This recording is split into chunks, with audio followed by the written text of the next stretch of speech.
I want to ask you, what makes a home? We all know that the building is not a home, right? Who's heard that before? And who's heard that home is where the heart is? These are distinctions that I just made now.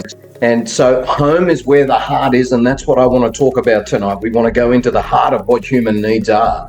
And that if you're just fulfilling those four fundamental, very important human needs, then you're not necessarily going to be totally fulfilled. You're going to be secure. You're going to feel safe, which is super important, but you're not necessarily going to feel fulfilled.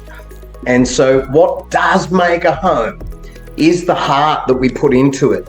And if we don't have the heart in the home, all we have is a house, right? And so the house is important. Without a house, then you're not warm, you're not safe, you can't cook your dinner, you can't invite people over, you can't do all of those things. And remember, this is a metaphor, it's an analogy for what we're going to be going into.